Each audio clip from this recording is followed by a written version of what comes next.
Tonight's focus is the revolution of tomorrow, and we have our amazing students from Roxbury Youth Program hosting tonight's community conversation, and they will be interviewing Dr. Karilyn Crockett, who has committed her lifetime to learning history and sharing it with young people. So Monique and I, unlike other conversations, we're going to step back tonight and turn it over to the youth program and the young people. I'm a big RYP fan, so happy to be in your capable hands. And a question that we came up with for you was, when you hear the word revolution, what's the first thing that pops into your head? The first thing that pops into my head is just the actual word revolution itself, meaning to just turn.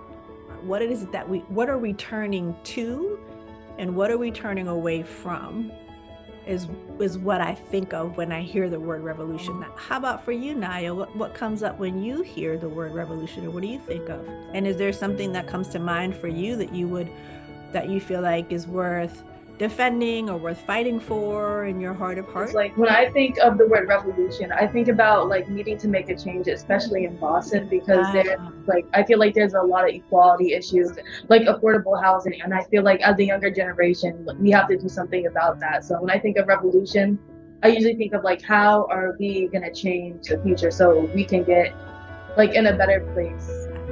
And for the three of you, if I may, I mean, you may have another question for me, but I'm super interested in learning about what inspires you to want to make a change or want to think about revolution, as you're saying. How about you, Stephanie? What motivates me to make a change is similar to what Nyia said, especially with the affordable housing, because there's a lot of families in the Roxbury community that have issues with housing, and I'm one of those families myself where housing here is so expensive for our price range, and there's sacrifices we have to make for that. It's like kind of impossible to live in Boston itself, especially for me being in Boston for years now. It's like impossible and it's difficult.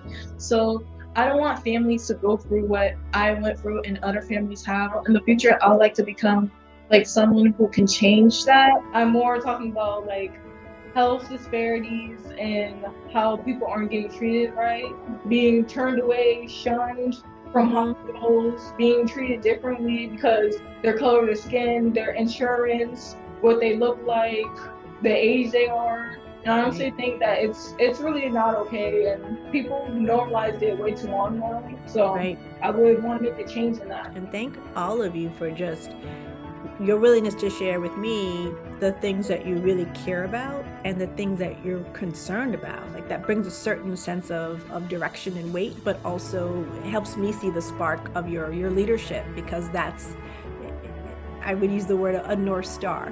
What each of you talked about begins to be this kind of light that's directing your path, and also making it so that you will be able to make so many contributions, not only as you navigate high school, but certainly in the years after that. So this is probably a moment where I feel the brightest I have felt this week.